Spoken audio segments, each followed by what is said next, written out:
The year is 1982. I'm signed on to Trans-Columbia, and we're sitting at a pier in Subic Bay. I'm the Saipan sailor, and this is the Tramp, Chapter 4.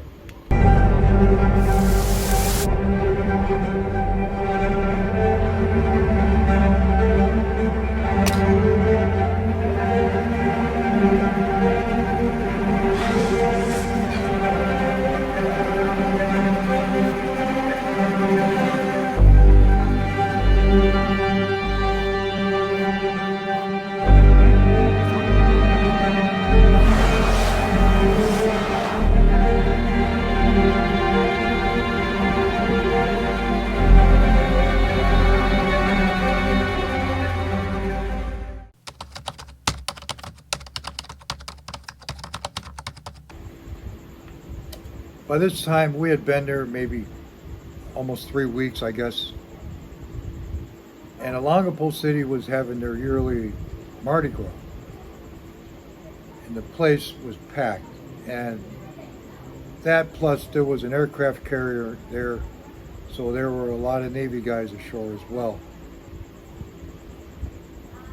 That also meant I was going to have a hard time finding a hotel room because I didn't have one at the time.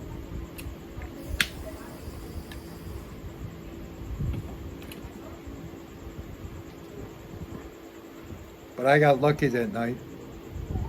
Not only did I find a hotel room, but this one had air conditioning and a mini fridge. So I went out, grabbed a case of beer from somewhere, brought it back to the room and stocked the fridge, and went out and had dinner. And I met a young lady that I liked. So she stayed with me that night. Next morning, I was headed back to the ship, stand my day watch, and I told her, wait for me here, I'll be back here before 6 o'clock, right around that time. And I gave her some money so she can eat for that day. So I headed back to the ship, stood my watch, got relieved, 4 o'clock, went up to my room, showered, got dressed, and I don't remember today, either I left her the key to the hotel room or I had the key. If I had the key, there was no key fob. It didn't matter because I had no way of knowing where the hotel was. I must have spent the rest of that week looking for that hotel, and I must have passed it maybe 50 times. Couldn't find it. And pretty much all it was a door where you opened and went inside and you went up a set of stairs, you know. I was bummed out. Now I gotta tell you something. I remember that night and I learned a very important lesson. You're in a strange place, but you're somewhere you want to get back to. So when you're leaving there, you look for landmarks, which is what I didn't do.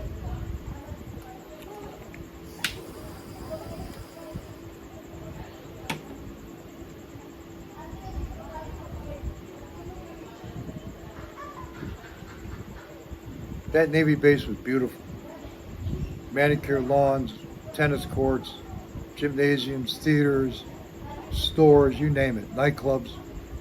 You didn't even have to leave the base if you didn't want to. But like all things in life, it has to end someday. The time finally came when we were going to have to sail.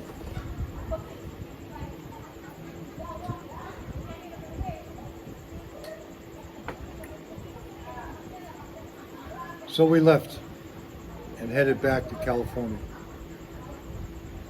Now, while I was thinking about doing this video, another memory came to my mind, and that was the ship had stopped in Wilmington, California before it went to the Far East. And we went into a place called Todd's Shipyard, which isn't there anymore, but everybody that sailed out of LA back in the 80s and 70s, they knew about Todd's Shipyard.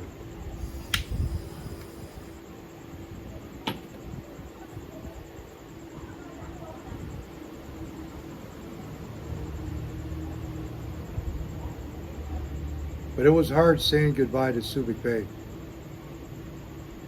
It was really hard. As we left, I made a vow that I was going to come back someday. And it was in 2004 that I finally did come back. But I'll get to that another time. Right now, I'm saying goodbye to the Philippines, and I'm thinking about California.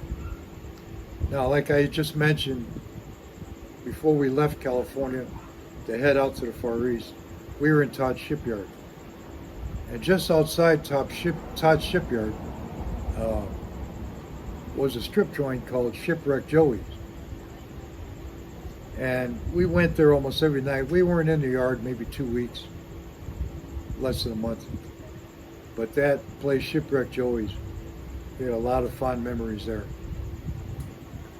So when the ship pulled in to California, I quit. The pier that the ship tied up in, that the ship was tied up to, was at the Subic base in Ventura County, which is the next county north of Los Angeles. That Subic base, that town was called Port Hueneme. The neighboring town was Oxnard, and the neighboring town to that was Ventura. That very pier that I got off the ship at was the very pier that, it was 82, so I'm going to say 94. Yeah, about 12 years later, I was to be working on that pier for about 5 or 6 years on and off on another ship called the Curtis. Now, I'll get back to that in another segment as well. A lot of my stories interconnect, and I have to do a lot of thinking. In fact, it's not really when I'm thinking deep, but all of a sudden memories come back to me.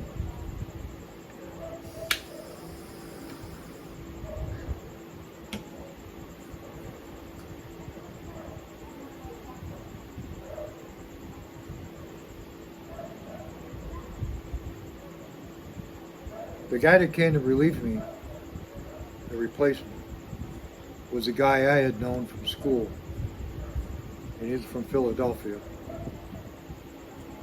I had seen him, the last time I seen him was in 1976 when I was signing off of the Sealand San Pedro in Rotterdam, Holland, and he was signing on the same day as second electrician. I was signing off as an oiler. And he said, "What, you're not going to stick around with me?" I said, "No, man, I'm going home. I've been on here 7.5 months. It's time to go." And there he was again in 82, relieving me on a Trans-Columbia. Now, the guy that had driven him gave him a ride from the Union Hall in Wilmington up there. Stayed with us overnight because I wasn't getting paid until the next day. So the three of us slept in that room until the following day. And we went and had breakfast. He signed on, I signed off. The guy that gave him a ride there gave me a ride back to Wilmington. And he and I started hanging out. We became pretty good friends. Well, where do you think we were hanging out? That's right, Shipwreck Joey's. But that place was perfect. It was only a 5-minute drive from the Union Hall, and it was perfect between job calls. Well,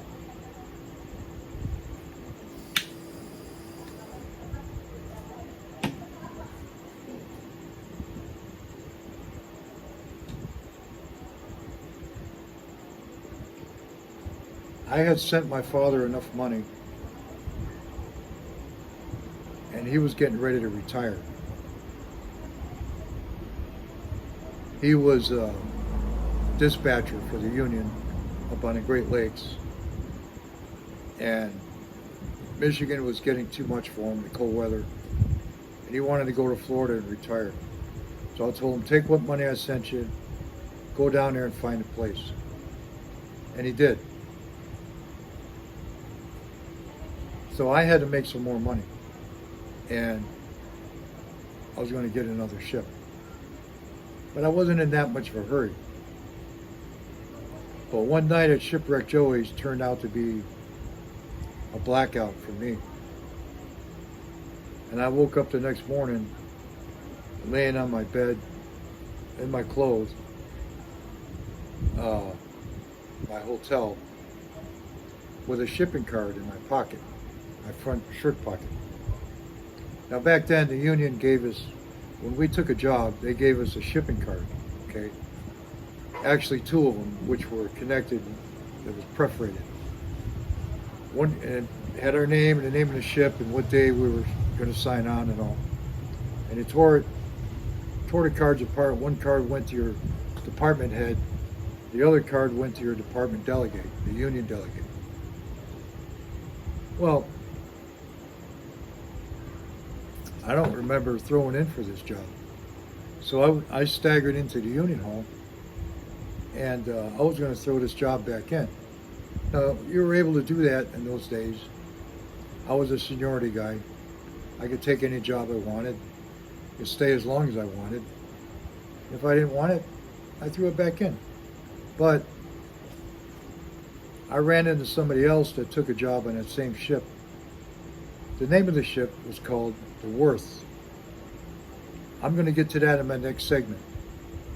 Now, sorry about the storm in chapter 3. I should have finished off the story then, but stay tuned for my next segment. I'm going to backtrack a little bit, and we'll get caught up, okay? I'm the Saipan Sailor. Clear skies and calm seas, everybody. This has been chapter 4 of the Tramp.